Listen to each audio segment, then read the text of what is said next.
अस्सलाम वालेकुम, good afternoon, welcome to WhatsApp TV channel. मैं हूं शाहिद कुरैशी और आप देख रहे हैं अनकट। नाज़रीन, आज गणेश निमज्जन प्रोसेशन है। बारिश की वजह से पुराने शहर से थोड़ा प्रोसेशन लेट शुरू हुआ है और जैसा कि पुलिस ने मंसूबा बनाया था गणेश उत्सव समिति के साथ मिलकर खैरताबाद के भारी गणेश को पहले निमज्जन किया जा रहा है और खैरताबाद का ये भारी गणेश टैंक बंड पहुंच चुका है। कुछ ही देर में खैरताबाद के भारी गणेश का निमज्जन हो जाएगा। उसके बाद फिर जो ओल्ड सिटी से प्रोसेशन आने वाला है, आहिस्ता आहिस्ता से उन गणेशों के निमज्जन किए जाएंगे।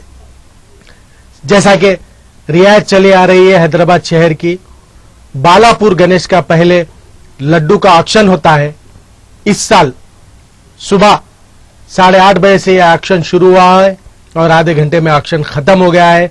स्काईलैब रेड्डी, सैदाबाद के रहने वाले स्काईलैब रेड्डी ने इस साल बालापुर के गणेश लड्डू को 14,65,000 में ऑक्शन में लिया है। स्काईलैब रेड्डी लास्ट ईयर से इस साल 65,000 बढ़ के ऑक्शन हुआ है इस लड्डू का। स्काईलैब रेड्डी ने यह लड्डू हासिल किया है और बालापुर गणेश उत्सव समिति के कायदीन ने इन्हें गुलदस्ता देकर लड्डू हवाले किया है।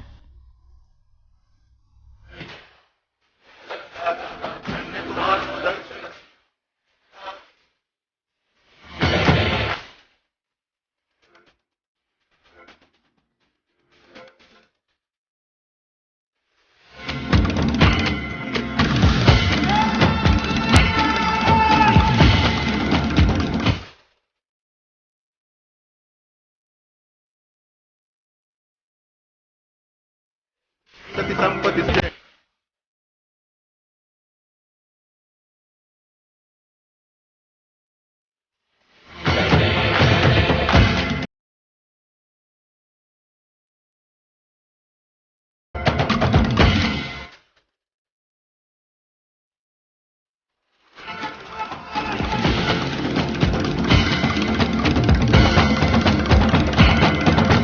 भाव भगति से कोई सदियों से हैदराबाद शहर में एक रियायत चली आ रही है कि सबसे पहले गणेश निमज्जन के दिन बालापुर के गणेश के लड्डू का ऑक्शन होता है। उसके बाद वहां से प्रोसेशन शुरू होता है और आखिर में खैरताबाद के भारी गणेश का निमज्जन होता है जो दूसरे दिन होता है। लेकिन इस मर्तबा पुलिस और गणेश उत्सव समिति के कोऑर्डिनेशन से, क्योंकि मेट्रो रेल का काम चल रहा है और भारी गणेश को निमज्जन करने में तकलीफें होती थी, इसीलिए सबसे पहले खैरताबाद के भारी गणेश का निमज्जन किया जा रहा है। उसके बाद आखिर में बालापुर के गणेश का होगा। आइए आज का अनकट का दूसरा उन्वान।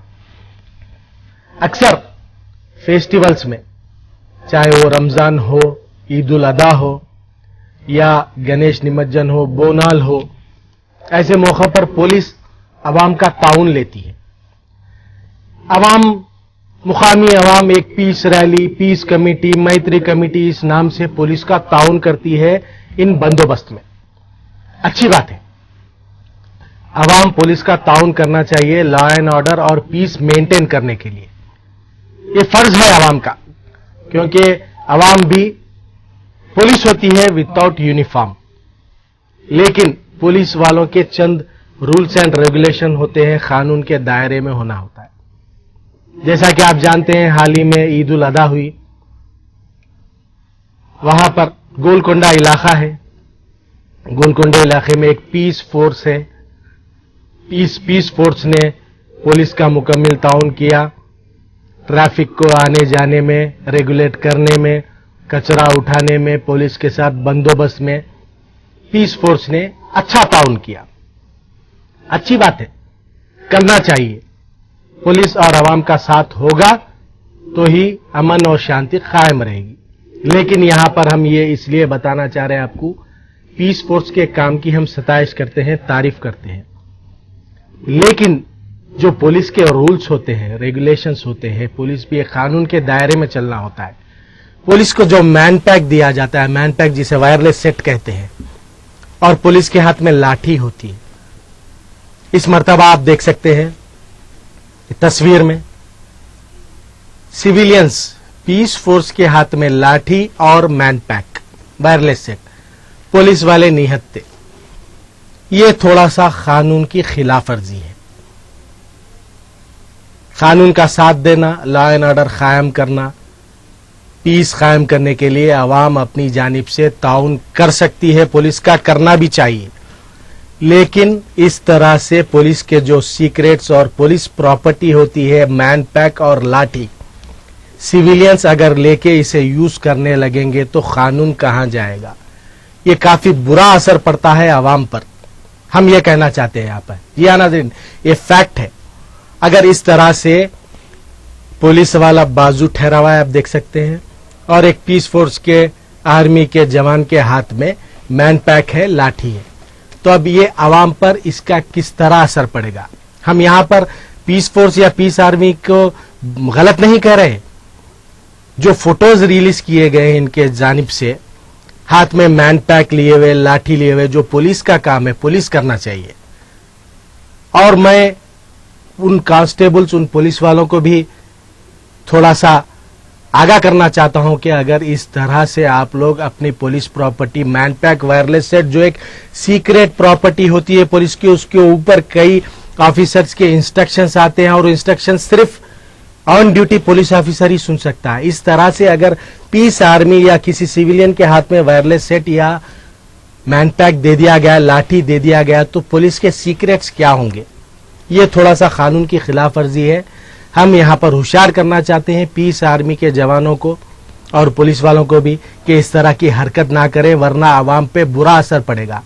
मैं ये नहीं कहना चाहता हूं कि इन्होंने गलत किया है, लेकिन आवाम अगर कल को अगर कुछ हो जाएगा तो पुलिस ऑफिसर ऑन ड्यूटी को बाजू हटाकर यही पीस आर्मी अपना काम करेगी। क्या असर होगा? क्या ये लोग मिसयूज नहीं कर सकते हैं ऐसे हरकत को? यही हम कहना चाह रहे हैं। आइए एक बार देख लेते हैं।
हम यहाँ पर उन पुलिस वालों को आगाह करना चाहते हैं जिन लोगों ने ये हरकत की है।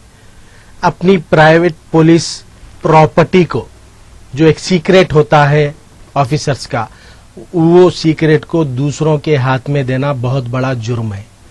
और सिविलियंस के हाथ में लाठी, ये भी जुर्म है। पीस आर्मी, पीस फोर्स, मैत्री कमेटी, पीस कमेटी, पुलिस का ताउन करना चाहिए। हर कॉमन आदमी का फर्ज होता है लॉ एंड ऑर्डर की हिफाजत करना, पीस को कायम रखना, पुलिस का ताउन करना हर कॉमन आदमी का फर्ज है। लेकिन इस तरह से पुलिस के प्रॉपर्टीज को अपने हाथ में लेकर, लाठी, मैन पैक जैसी चीजों को लेकर अगर आवाम को कंट्रोल करेंगे तो आवाम पर क्या असर पड़ेगा। कल को ये लोग क्या कर सकते हैं किसे पता है। गलत इस्तेमाल नहीं कर सकते अपने इस हरकत का, आवाम पर इसका गलत असर नहीं होगा, बिल्कुल होगा। तो हम आगाह करना चाहते हैं ऐसे ऑफिसर्स को, आप लोग प्लीज केयरफुल हो जाइए। अब शायद हो सकता है किसी बड़े ऑफिसर ने इन्हें इजाजत दी होगी, मुझे पता नहीं है।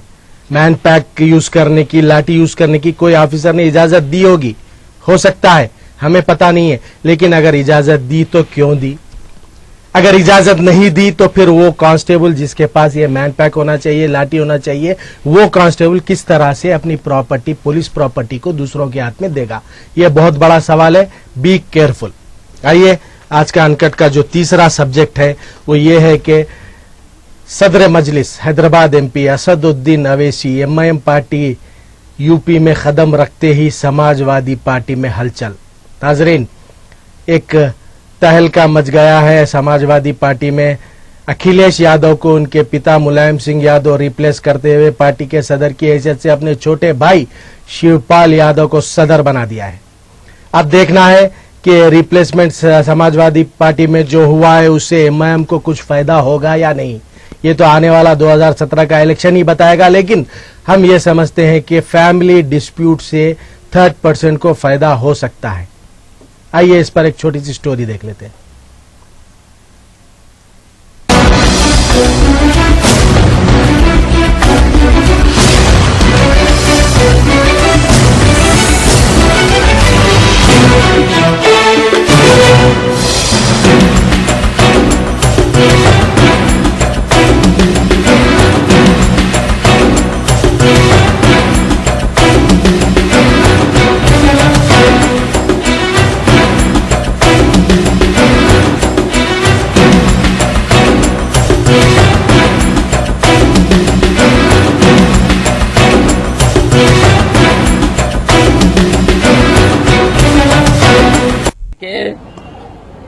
जो नेताजी ने जिम्मेदारी दी है संगठन की, तो हम उस जिम्मेदारी को बखूबी निभाएंगे। और जो हमने 4 साल में जो हमारी सरकार ने हमने जो भी काम किए वो जनता के बीच में, और उत्तर प्रदेश की जनता समाजवादी पार्टी और नेताजी के साथ है। और जो भी आगे नेताजी जो भी निर्णय लेंगे वो हम नेताजी के साथ हैं और बखूबी संगठन का काम देखेंगे और जनता के बीच रहेंगे। और फिर अब तो चुनाव है नजदीक, चुनाव में जाना है, तो निश्चित उत्तर प्रदेश की जनता समाजवादी पार्टी और नेताजी के साथ। मैं आपसे पूछना चाहता हूँ, यहाँ का जो समाजवादी पार्टी का विधायक है, जब मुजफ्फरनगर में हमारी माँ और बहनों को मारा जा रहा था, पीटा जा रहा था, तो क्या यहाँ के विधायक में इतनी हिम्मत थी कि अखिलेश यादव के सामने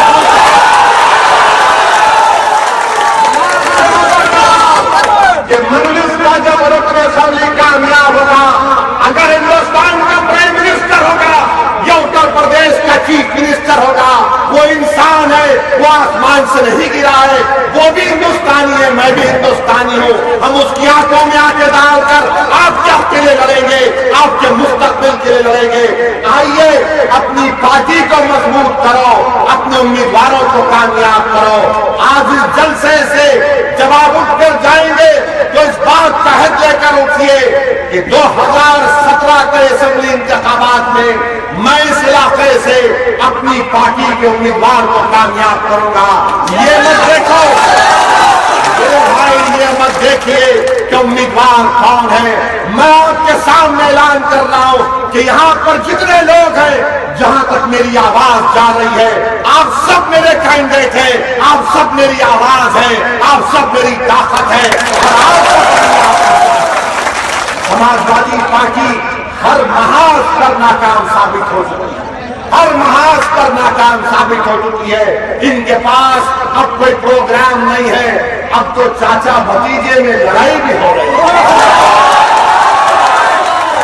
अब तो चाचा भतीजे में लड़ाई हो रही है, तो वालिद को बीच में आकर कहना पड़ रहा है कि अगर मेरा भाई चले गया तो पार्टी भी चले जाएगी।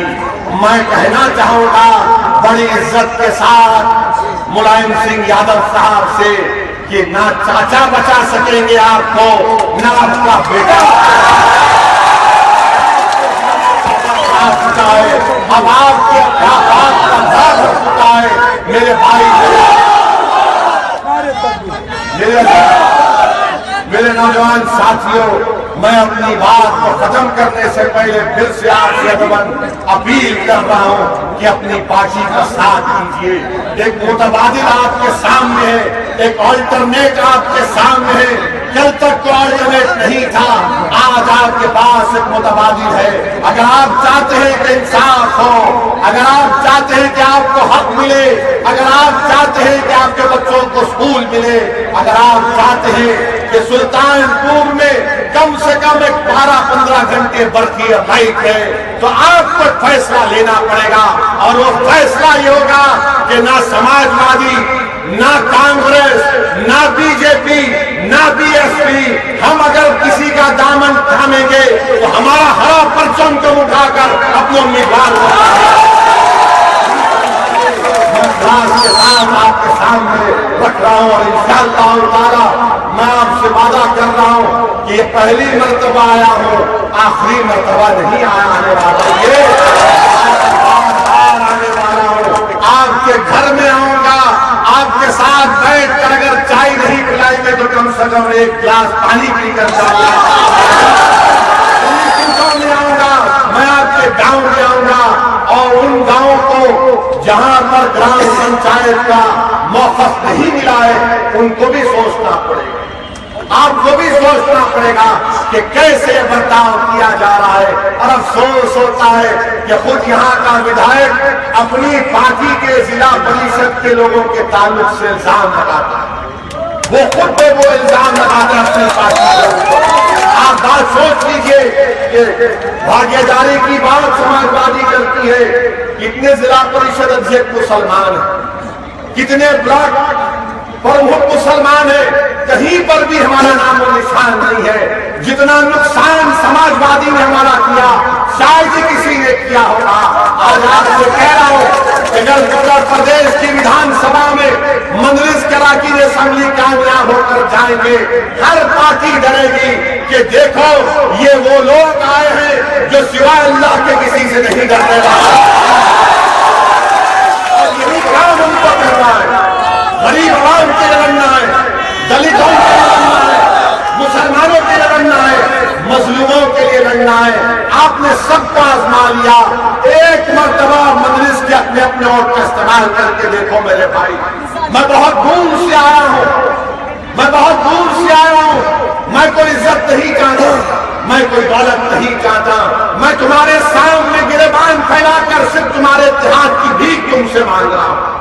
मैं तुमसे सिर्फ इस बात का मुतालबा कर रहा हूं कि तुम एक हो जाओ।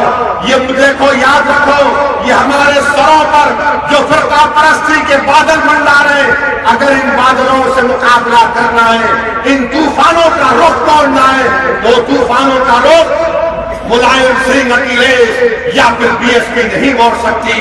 तूफानों का मुकाबला एक बहादुर कर सकता है, इन तूफानों से मुकाबला कोई बुज़दिल नहीं कर सकता। बैठने वाले लोग समझ रहे कि उनको कुछ नहीं होगा, वो दोबारा जीत कराएंगे। मैं बोलना चाह रहा हूं साफ और वाज़ेह तौर पर कि अब याद रखो, तुम्हारे दिन ज्यादा चलने वाले नहीं है, अब तुम्हारे दिन ज्यादा चलने वाले नहीं है। और मेरे दोस्तों, अपने आप को पार्टी को कामयाब करो और 2017 के असेंबली इंतखाबात में एक नई तारीख आप हम मिलकर खत्म करेंगे। वाखिर दावा अल्हम्दुलिल्लाह रब्बिल आलमीन।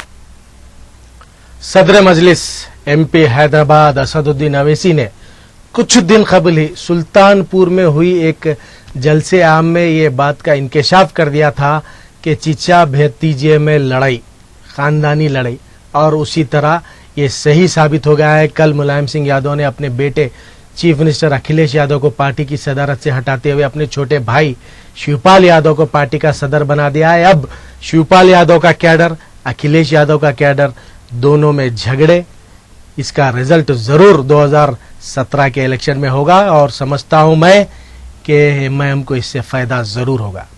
इसी के साथ साथ नितिन गडकरी, जी हाँ नाजरीन, साबिक़ा सदर बीजेपी, मौजूदा central transport minister Nitin Gadkari, इन्होंने बहुत अच्छी बात कही। और वो क्या बात कही आपको मैं थोड़ा खुलासा करके बता दूं। अच्छे दिन आएंगे, प्राइम मिनिस्टर नरेंद्र मोदी का जो डायलॉग है अच्छे दिन आएंगे, वो अब बीजेपी के गले की हड्डी बन गई है। और उन्होंने ये साफ साफ कह दिया कि अच्छे दिन आएंगे डायलॉग साबिका वजीर आजम कांग्रेस के मनमोहन सिंह का डायलॉग था, और नरेंद्र मोदी ने इस डायलॉग को चुरा कर किसी एक जलसे में कह दिया था, और वो आज उनके गले की हड्डी बन गई है। ऐसे कोई अच्छे दिन हिंदुस्तान के आने वाले नहीं है, ये साफ साफ कह दिया है नितिन गडकरी ने। सुन लीजिए। दिन वाला जो वाक्य हमारे गले में लटका है, इसकी सच्चाई मैं आपको बताता हूं। ये मनमोहन सिंह जी जब प्रधानमंत्री थे तो एनआरआई की ये मुझे मोदी जी ने बताई हुई कहानी है, ये पर हमारे पर ऐसी चिपक गई कि जो चिल्लाता वो पूछता हमको अच्छे दिन कब आएंगे। तो ये हमारे गले में लटकी हुई हड्डी है। अच्छे दिन कभी नहीं आते, क्योंकि अब ये भी मीडिया मेरे वाक्य का गलत अर्थ मत लगाए। हमारा देश ही जो है अतृप्त आत्माओं का महासागर है। जिसके पास साइकिल है उसको स्कूटर चाहिए, जिसके पास स्कूटर है उसको गाड़ी चाहिए, जिसके पास गलत कुछ भी नहीं है ना, तो गलत नहीं है। पर जो बंगला घोड़ा सब वो भी तो अतृप्त ही है। अरे अच्छे दिन किसी के लिए ये मानने पर होते हैं अच्छे दिन, नहीं तो वो इसलिए अच्छे दिन का ये जो हमारे गले में लटका हुआ है, इसकी शुरुआत वो जो दिल्ली में कॉन्फ्रेंस हुई तब वहां के एनआरआई लोगों ने पूछा कि अच्छे दिन कब आएंगे, तब मनमोहन सिंह ने कहा कि भविष्य में अच्छे दिन आएंगे। वहां से ये शुरू हो गया। कहीं तो भी मोदी जी ने बोल दिया कि अच्छे। नितिन गडकरी साबिका सदर बीजेपी, मौजूदा सेंट्रल मिनिस्टर ट्रांसपोर्ट, क्या कहा आपने सुना है? साफ साफ कह दिया हिंदुस्तान के कोई अच्छे दिन आने वाले नहीं है। मोदी साहब का यह डायलॉग इस वक्त हुकूमत के लिए गले की हड्डी बन चुका है, और वो भी डायलॉग मनमोहन सिंह का चुराया हुआ डायलॉग है। नितिन गडकरी एक बात कहना, क्या असर होगा बीजेपी पर, अब देखना है। आइए आज का हमारा आखिरी सब्जेक्ट हम बात करते हैं, वो ये कि विखार का एनकाउंटर तो सभी जानते हैं। चारों पांचों को एक ही गाड़ी में हथकड़ियों के साथ एनकाउंटर कर दिया गया था। विखार के साथ 2011 में दहशतगर्दी का इल्जाम लगाकर जो और 3 अफराद को गिरफ्तार किया गया था, रियाज खान, सैयद और विनोद साहू, तीनों को नामपल्ली की खुसूसी अदालत ने कल बाइज्जत बरी कर दिया। तो अब यहां सवाल यह होता है कि विखार और उसके दूसरे साथी अगर आज जिंदा होते तो क्या वो लोग भी बरी होते? क्योंकि उनके साथ ही इन तीनों को गिरफ्तार किया गया था, तीनों पर भी वही इल्जाम था, और ये तीनों को आज बाइज्जत बरी कर दिया है नामपल्ली की खुसूसी अदालत ने। आइए देखते। पुलिस के ओहदेदारों ने इनकाउंटर के नाम पर शहीद किए गए, और इस तरह अदालत ने महकमे पुलिस के मुंह पर तमाचा रसीद कर दिया, क्योंकि पुलिस के ओहदेदारों ने इनकाउंटर के नाम पर शहीद किए गए विखार और उनके 4 साथियों के अलावा रियाज खान, सैयद सईद और विनोद साहू को गिरफ्तार करके इन पर दहशतगर्दी के इल्जाम आयद किए थे। पुलिस ओहदेदारों ने यह भी इल्जाम आयद किया था कि रियासत उत्तर प्रदेश से ताल्लुक रखने वाला विनोद साहू इन अफराद को हथियारों की फरोख्तगी में मुलविस है, क्योंकि विनोद साहू आर्म्स का डीलर होने की वजह से इस तरह से इस पर भी इल्जाम आयद किए गए। मगर जिस तरह से इन पुलिस ओहदेदारों ने इल्जाम आयद किए, उसी तरह से किसी भी एक ठोस सबूत को अदालत में पेश करने से कासिर रहे, जिस पर इनके वकील, शहर की जानी मानी शख्सियत, senior criminal lawyer मुजफ्फरुल्लाह Khan Shafat ने मुख्तलिफ अंदाज में इनसे जिरा भी की, और ये पुलिस ओहदेदार इसमें नाकाम हो चुके हैं, जिस पर अदालत ने रियाज खान, सैयद सईद और विनोद साहू को बाइज्जत बरी करने के अहकाम जारी कर दिए। अदालत के इन अहकाम से पुलिस के ओहदेदारों में मायूसी पैदा हो गई, और चंद एक पुलिस ओहदेदार इस पर बरहमी का भी इजहार किए हैं। वो इसलिए कि पुलिस ओहदेदारों का मकसद था कि जिस तरह से विखार व दीगर को इनकाउंटर के नाम पर शहीद किया गया था, उसी तरह से रियाज खान, सैयद सईद और विनोद साहू को सजा दिलाने की कोशिश की जानी चाहिए थी। मगर पुलिस के ये ओहदेदार शवाहिद पेश नहीं कर सके, और न ही इनके वकील मुजफ्फरुल्लाह खान शफात के आगे वो टिक सके, और इस तरह सच की जीत हो गई और झूठ का मुंह हुआ काला। अगर शायद विखार और उनके साथी आज जिंदा होते तो शायद ये लोग भी इसी तरह से इस केस से बाइज्जत बरी हो जाते, मगर पुलिस ओहदेदारों को यही खदशा था, और इस खदशे के तहत ही अप्रैल साल 2014 में वरंगल जेल से नामपल्ली कोर्ट को मुंतकिली के दौरान जिले नलगुंडा के आलेर में इनकाउंटर के नाम पर विखार और उनके 4 साथियों को शहीद कर दिया गया, और उस वक्त रियाज खान, सैयद सईद और विनोद साहू की जान बच गई, क्योंकि ये तीनों उस वक्त यहाँ शहर हैदराबाद की जेल में महरूस थे।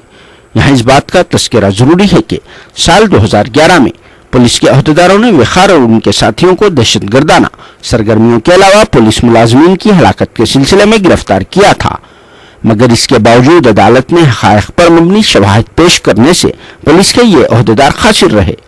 इम्कान है कि रियाज खान, सैयद सईद और विनोद साहू बहुत जल्द रिहा हो जाएंगे, जो फिलहाल चल्लापल्ली जेल में। आइए अब एक आखिर में जनरल नॉलेज की बात करते हैं, जो आवाम को इससे फायदा जरूर होगा। आप लोग गौर से सुनिए। अल्लाह ताला ने कुरान मजीद को हिदायत और शफा बनाकर नाजिल किया है। अगर हम इसे तर्जुमे के साथ पढ़ लें तो यकीनन शिफा जरूर होगी। मैं इसलिए कह रहा हूं कि आजकल जो चल रहा है डेंगू बुखार, क्या है ये डेंगू बुखार? लोग जा रहे हैं अस्पतालों में हजारों रुपए लगाकर इलाज करवा रहे हैं, लेकिन आपको पता है अल्लाह ताला ने कुरान मजीद में इसका इलाज दिया है। अगर आप लोग पढ़ेंगे तो पता चलेगा। जी हाँ, सूरे अनम की आयत नंबर 16 और 17, नाजरीन गौर से सुनिए। सूरे अनम की आयत नंबर 16 और 17 को पढ़कर, कसरत से पढ़कर पानी पे दम कर कर पिला दीजिए, डेंगू बुखार गायब हो जाएगा। ये हकीकत है। हम लोग पढ़ते ही नहीं कुरान तर्जुमे के साथ, तो पता कैसे चलेगा? बुखार आया, डेंगू आया, टेस्ट करा लिया, अस्पतालों में गए, हजारों रुपए का इलाज करा लिए। लेकिन अल्लाह ताला ने जो मकसद से नाजिल की है कुरान मजीद, हिदायत और शिफा है उसमें। आप लोगों को मैं इत्तला दे रहा हूं ऑथेंटिसिटी के साथ कि सूरे अनम की आयत नंबर 16 और 17 कसरत से पढ़िए, सच्चे दिल से पढ़िए, अल्लाह को याद करते हुए पढ़िए, पानी पे दम कर कर आप पिला दीजिए। फिर देखिए इंशाल्लाह 1 रुपया आपको खर्च करने की जरूरत नहीं है, डेंगू बुखार खत्म हो जाएगा। यहाँ पर हम ले लेते हैं एक छोटा सा ब्रेक के बाद फौरी हाजिर होंगे और आवाम से बात करते रहेंगे। देखते रहिए व्हाट्सएप अनकट।